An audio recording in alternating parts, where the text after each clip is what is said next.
ਪੈਪਸੂ ਦਾ ਰਸਮੀ ਉਦਘਾਟਨ ਤਾਂ 1948 ਵਿੱਚ ਕਰ ਦਿੱਤਾ ਗਿਆ, 15 ਜੁਲਾਈ 1948 ਨੂੰ। ਪਰ ਪੈਪਸੂ ਨੂੰ ਸਟੇਟ ਦਾ ਦਰਜਾ ਕਦੋਂ ਦਿੱਤਾ ਗਿਆ? When was PEPSU become state? PEPSU state ਕਦੋਂ ਬਣੀ, सूबा कदों बनया? ठीक है जी। तो यह भी बड़ा क्वेश्चन इंपॉर्टेंट है क्योंकि बच्चे 1948 ही ला आते हैं कि पैपसू को 1948 के ही स्टेट का दर्जा दिता गया सी। तो याद रखना पैपसू बिकम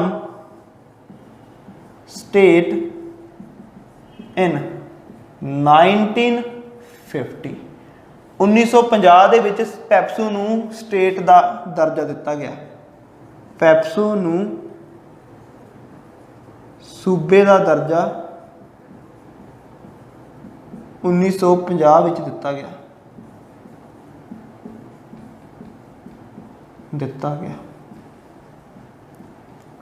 ठीक है जी। 1950 ਦੇ ਵਿੱਚ ਕੀ ਦਿੱਤਾ ਗਿਆ? ਪੈਪਸੂ ਨੂੰ ਸਟੇਟ ਦਾ ਦਰਜਾ, ਸੂਬੇ ਦਾ ਦਰਜਾ ਦਿੱਤਾ ਗਿਆ। ਅੱਗੇ ਜੀ 1951 ਦੀ ਦੇਖੋ 1950 ਚ ਸਟੇਟ ਬਣੀ, 1951 ਦੇ ਵਿੱਚ ਕੀ ਹੋਈ? ਆਪਣੀ ਸੈਂਸਿਸ ਹੋਈ। ਤਾਂ ਅਕੋਰਡਿੰਗ ਟੂ 1951 ਸੈਂਸਿਸ, ਅਕੋਰਡਿੰਗ ਟੂ 1951 ਸੈਂਸਿਸ, 1951 ਦੀ ਜਨਗਣਨਾ ਦੇ ਅਕੋਰਡਿੰਗ, ਠੀਕ ਹੈ ਜੀ, 1951 ਦੀ ਜਨਗਣਨਾ ਦੇ ਅਕੋਰਡਿੰਗ जो पैपसू की टोटल पॉपूलेशन सी, टोटल पॉपूलेशन कुल जनसंख्या, कुल जनसंख्या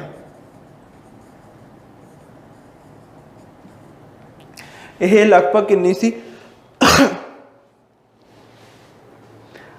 34,93,685, 34,93,685, ठीक है जी, परसन सीगे जो इस विच रहिंदे सी। 34,93,685 ਦੇ ਲਗਭਗ जो सी वो पैपसू की जनगणना अपनी जनसंख्या सी टोटल। इस विच जो 90% लोग सी, 90% वो किहड़ी सी? अर्बन पॉपूलेशन सी। 19% इसकी अर्बन पॉपूलेशन सी। तो जी 1951 की सेंसिस के अकॉर्डिंग अपनी पैपसू के लगभग 34,93,685 लोग रहिंदे सीगे ते उहदे विचों 19% जो जनसंख्या सी वो किहड़ी सीगी? शहरी सीगी, अर्बन सीगी। ओके। ते जी इसी जनगणना के अकॉर्डिंग जो अपनी पैपसू की डेंसिटी सी, घनता, ठीक है, इस दे अकॉर्डिंग ही पैपसू की जो डेंसिटी सी, घनता, वो भी कितनी सी? तो ये सी 133 परसन पर वर्ग किलोमीटर, 133 परसन पर स्क्वेयर किलोमीटर, ठीक है। एक वर्ग किलोमीटर के लगभग 133 परसन रहिंदे सी, 133 बंदे रहिंदे सी पैपसू के। तो पैपसू की घनता या डेंसिटी 1951 की जनगणना के अकॉर्डिंग इन्नी सी। तो पैपसू को राज का दर्जा दिता गया 1950 के। टोटल पॉपूलेशन इसकी 1951 की सेंसिस के अकॉर्डिंग 34,93,685 सी, जिहदे विचों 19% अर्बन पॉपूलेशन सी। इसकी जो घनता डेंसिटी सी वो 133 परसन पर स्क्वेयर किलोमीटर सी, ठीक है। 133 परसन पर स्क्वेयर किलोमीटर के लगभग इसकी अपनी घनता सी। तो यह हो गया अपनी इसकी डेमोग्राफी, किस तरीके नाल इसकी पॉपूलेशन वगैरह सी। उस तो पहला आपां करिया जो अपनी गवर्नमेंटल स्ट्रक्चर, ठीक है जी, किस तरीके नाल चलदा सी, उस विच सारी अपने देखिया गवर्नमेंट के अहम अंग कौन सी ते अपनी इसकी विधान सभा वगैरह कित्थे सी, की होया। हुण देखदे हां, देखो हुण 1953 दे विच 1953 दे विच इस दे विच कुछ स्ट्रक्चरल चेंज कीतियां गईयां। पैपसू दे विच 1953 तक लगभग 8 डिस्ट्रिक्ट सीगे, ठीक है, 8 अपने जिले सीगे। तो 1953 दे विच यह 8 जिलों तो घटा के किन्ने कर दिते गए? 5 जिले कर दिते गए।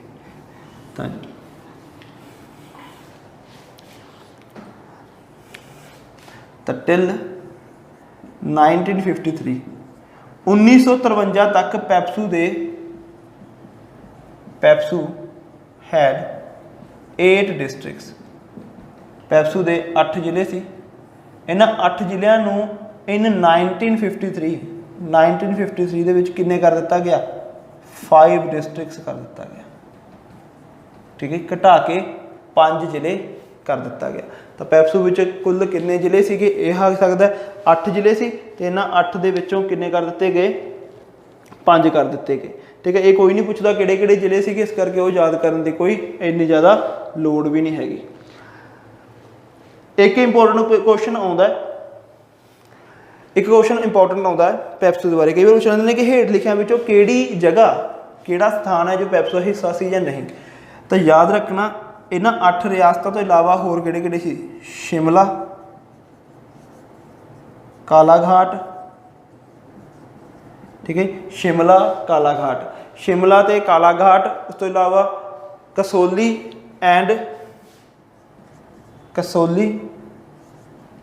एंड चाइल, ये सारे की सीगे पार्ट्स ऑफ पैप्सू, यह पैप्सू का हिस्सा रहे ने। ठीक है जी, यह पैप्सू का हिस्सा रहे ने। उस तो बाद आपां नूं पता है 1953 दे विच अक्तूबर 1953 दे विच की होया, आंध्रा प्रदेश फस्ट स्टेट बन गई ऑन द लैंगुएज बेसिस। उस तो बाद इस तरीके नाल ही सब कुछ होना शुरू होया। ठीक है, गतिविधियां शुरू होईयां ते स्टेट रीऑर्गेनाइजेशन जो एक्ट है वह पास किया गया।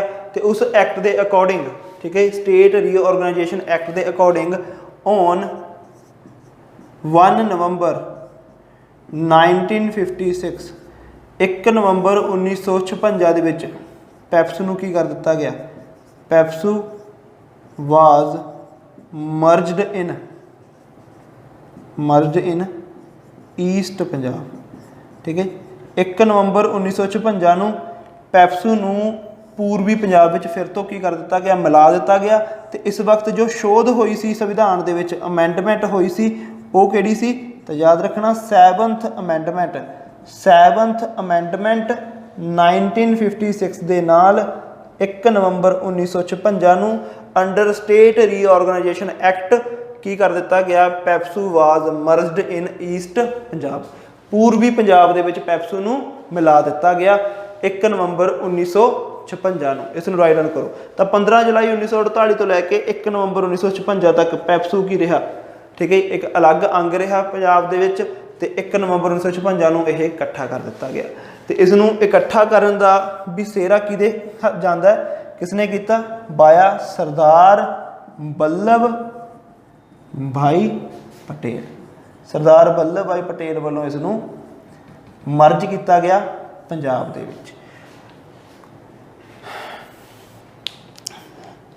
हुण देखो मैं तुहानूं दस्सिया सी कि बिस्मार्क कहा जाता सरदार वल्लभ भाई पटेल नूं। सरदार वल्लभ भाई पटेल ने पूरे जो डिवाइडेड इंडिया से उसनूं यूनाइट किया सी, इकट्ठा करिया। उवें ही एक परसन सी ऑटो वॉन बिस्मार्क, उन्होंने जर्मनी नूं यूनाइट किया सी, जर्मनी नूं इकट्ठा करिया सीगा।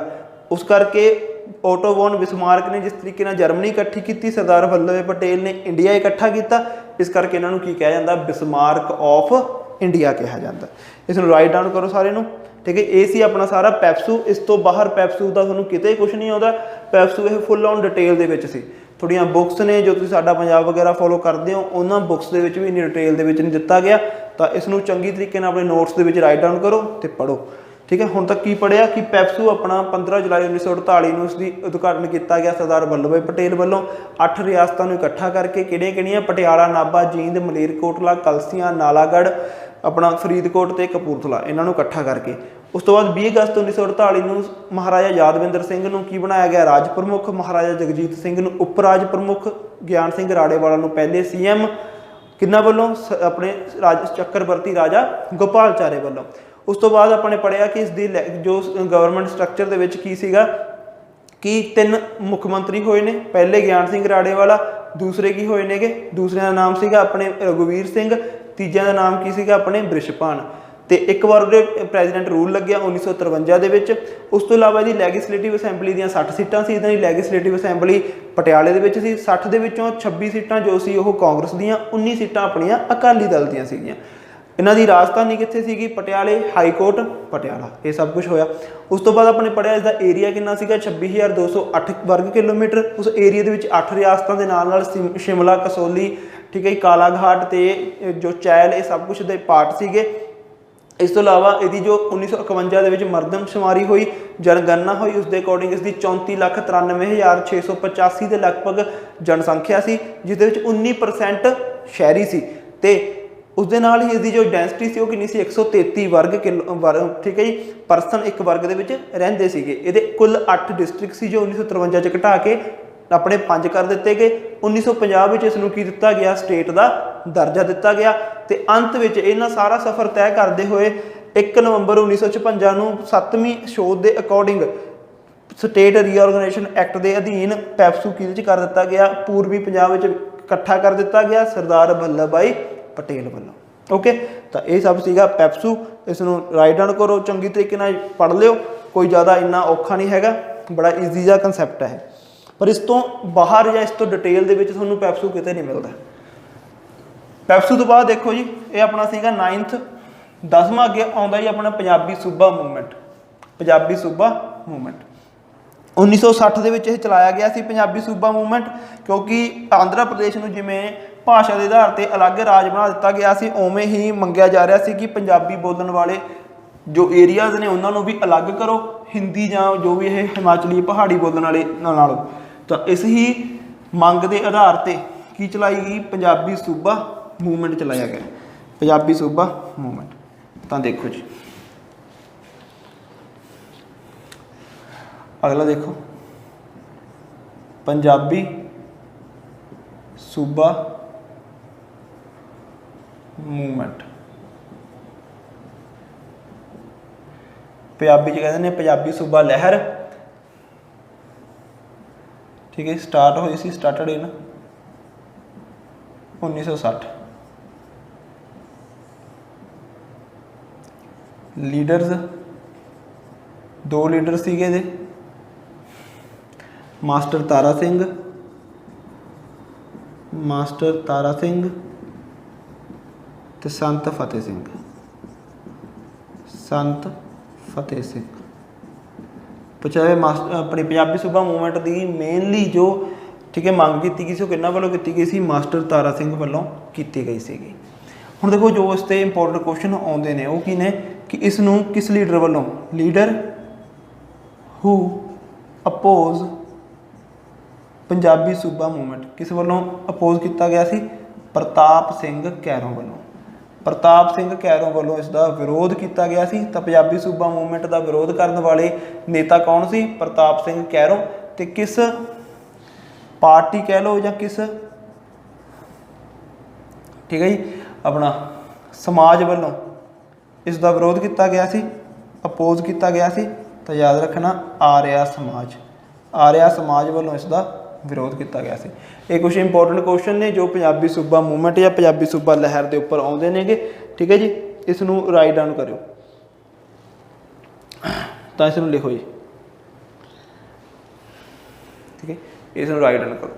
तो पंजाबी सूबा मूवमेंट की सी, जिवें 1953 दे विच आंध्र प्रदेश ठीक है तमिलनाडु तो अलग किया गया, तमिल बोलने वाले लोगों तो अलग किए गए, तेलुगू बोलने वाले लोग, तमिल बोलने वाले लोगों तो अलग किए गए, तेलुगू बोलने वाले लोग। उवें ही देखते देखते पूरे देश में की हो गई लहर चल पी, सानू भी अलग करो, सानू भी अलग करो। उस ही भाषा के आधार पर अलग होने के लिए की चलाया गया, पंजाबी सूबा मूवमेंट चलाया गया। मास्टर तारा सिंह वालों मंग की गई कि पंजाबी बोलने वाले इलाकों को अलग तो इलाके बनाओ। 1960 में यह लहर चली, इन्हों का साथ दिता संत फतेह सिंह ने। पर प्रताप सिंह कैरों इसका विरोध करते थे कि इस तरीके नाल नहीं होना चाहिए, तो आर्या समाज ने भी इसका विरोध किया। ये मोस्ट इंपोर्टेंट क्वेश्चन ने कि जो पेपर के आउंदे ने। इस ही मंग नूं देखते हुए ठीक है, इस मंग नूं ही देखते हुए की बनाई गई अगे जाके हुकम सिंह कमेटी बनाई गई। हुकम सिंह कमेटी, हुकम सिंह कमेटी, हुकम सिंह कमेटी का निर्माण होया सी 1965 दे विच। इस कमेटी नूं दस कहा गया सीगा कि यह जाके चैक करन कि असल दे विच लोड़ है ਆਪਾਂ ਨੂੰ भाषा के आधार पर पंजाब नूं वख करन दी। तां इन्हां ने आके यस कहा सीगा कि हाँ जी भाषा के आधार पर पंजाब नूं वख करना चाहिदा, क्योंकि उहदे विच बहुत सारियां अलग अलग भाषा बोलने वाले लोग ने, जिवें हरियाणवी जिन्होंने हिंदी कह दिंदे ओह लोग ने, ते हिमाचली जां पहाड़ी बोलने वाले लोग ने। तो इस कमेटी की रैकोमेंडेशन के उत्ते, हुकम सिंह कमेटी की रैकोमेंडेशन के उत्ते की बनाया गया, Punjab boundary commission 1966, Punjab boundary commission 1966 बनाया गया। तो जी तो अगे की बनया, Punjab boundary commission 1966, Punjab boundary commission 1966 बनया ऑन द रैकोमेंडेशन ऑफ, ठीक है जी, ऑन द रैकोमेंडेशन ऑफ हुकम सिंह कमेटी, हुकम सिंह कमेटी की रैकोमेंडेशन ते यह बनाया गया अप्रैल 1966 दे विच। इस दे टोटल मैंबर सीगे जो मैंबरस सदस्य 3 मैंबर सीगे इस दे। चेयरमैन सी इसका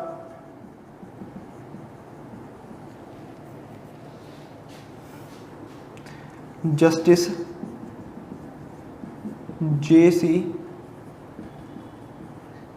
शाह, ठीक है, जस्टिस JC शाह, इस करके इसमें क्या जाता also known as Shah commission, also known as Shah commission, इस करके इस कमीशन नूं की कहा जाता है, शाह कमीशन का नाम दिता गया। तो 3 मैंबर सी, 3 मैंबरां दे विचों चेयरमैन सीगे जस्टिस JC शाह, इस करके इन्हां नूं कहा जाता शाह कमीशन। इन्हां दी हैल्प करन दे लई 2 मैंबर रखे गए होर, वो 2 मैंबरस किहड़े नेगे देखो, M Philips and second one is SC Dutt, sorry SC Dutt कह गए, SS दत्त, S दत्त ला लो। तो जी MM फिलिप्स ते S दत्त 2 मैंबर सीगे, चेयरमैन सीगे जस्टिस JC शाह, तो टोटल 3 मैंबरां दा बना के यह कमीशन बनाया गया। इन्हां मैंबरस ने पूरी चैकअप करके की कहा कि हाँ जी पंजाब दे विच नूं अलग कर देना चाहिए है, पंजाब दे विचों नवीं स्टेट्स नूं बनाउणा चाहिए। तो इस कमीशन की रैकोमेंडेशन के उत्ते, शाह कमीशन की रैकोमेंडेशन के उत्ते 1 नवंबर 1966 नूं, ठीक है, बाया 18th अमेंडमेंट 18वीं शोध के नाल की कराया गया, बाया 18th अमेंडमेंट, ठीक है जी, 1966 दे विच पंजाब डिवाइडेड 4th टाइम, 4थी बार पंजाब नूं की कराया गया, डिवाइड किया गया इन हरियाणा एंड हिमाचल। हरियाणा बनी स्टेट, हिमाचल बनी UT केंद्र शासित प्रदेश। ओके, उस तो बाद तो जी तो जो नवा पंजाब बनया इसका नाम की रखा गया न्यू पंजाब, नवा पंजाब। तो यह है अपना अज प्रेजेंट नेम, अज दे अपने पंजाब का नाम की है न्यू पंजाब। तो हरियाणा तो हिमाचल वक् किए गए, पंजाब के विचों 1 नवंबर 1966 नूं 18वीं शोध 18वीं अमेंडमेंट के नाल पंजाब बाउंड्री कमीशन 1966 की रैकोमेंडेशन ते जिसनों आपां कहने आ शाह कमीशन। तो ये ने कंप्लीट अपने 10 तो 11 नाम, ठीक है, जो पंजाब ने समय के नाल नाल आपदे उत्ते देखे, आपदे, ठीक है, हंडाया, जो सब कुछ अपने ये 10 नामां दे विच आपां ने कर लिया। तो स्टार्टिंग तो लैके एंड तक जिन्ने नाम उन्नियां कहानियां, हर एक नाम के पिछे का कारण कि क्यों नाम पिया, किमें पिया, सब कुछ अपन डिटेल दे विच पढ़िया। तो इस दे नाल अपनी जो इंट्रोडक्शन सी पंजाब की वो कंप्लीट होंदी है। अगले लैक्चर दे विच आपां स्टार्ट करांगे पंजाब दा जोग्राफी, ठीक है, पंजाब के भूगोल नूं आपां शुरू करांगे। भूगोल तो बाद आपां करांगे पंजाब दा एडमिनिस्ट्रेशन, दैन आपां culture of Punjab and last one history of Punjab. तो नैक्सट लैक्चर तक अपना ध्यान रखो ते रब रखा।